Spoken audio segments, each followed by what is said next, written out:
Welcome naman sa Senado ang makasaysayang pag-live stream sa Bicameral Conference Committee o BICAM para sa transparent, malinis at iwas insertions na 2026 national budget.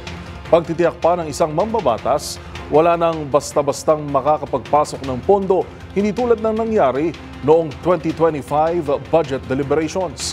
Magbabalita si Raymond Dadpaas.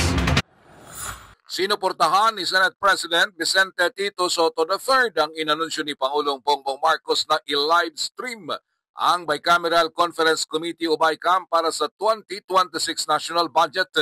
Ayon kay Soto, napagkasundo na nila ito ng Pangulo sa nauna nilang pag-uusap. Sa katunayan, ay siyang nagmungkay na isama ang provision na ito sa inaprobahang Joint Resolution No. 4 ng Senado at Kamara de Representantes.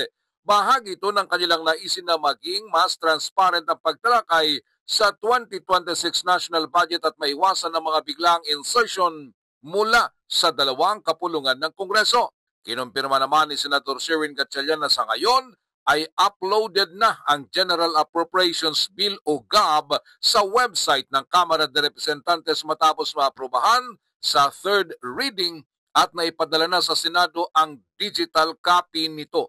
First time na nangyari ito dahil ang nakagawian ay magpapadala lang ng isang kopya ng 4 na volumes ng GAB ang Kamara para sa lahat ng mga senador. Sa araw na ito ay mamamahagi sila ng kopya sa bawat opisina ng senador na naka-USB. Naunang nangako si Gatchalian na gagawin nila ang lahat upang maging mas transparent at mas accountable o bukas sa publiko ang pagtalakay sa 2026 national budget. Pabor ito na i-live stream sa internet ang gagawin nilang Bicameral Conference Committee o BICAM sa national budget. Hindi umano ito papayag na may bigla na lang ipapasok na bagong provisions ng kahit sinong miyembro ng dalawang kapulungan ng Kongreso.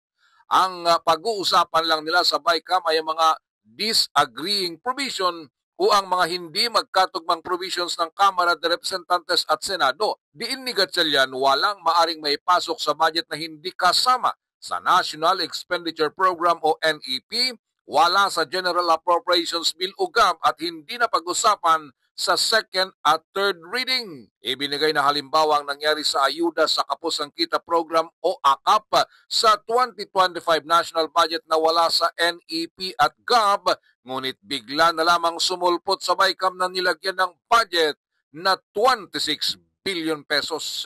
Para sa MBC TV Network News, ito si Raymond Dadpaas ng DZRH, una sa Pilipinas, una sa Pilipinas.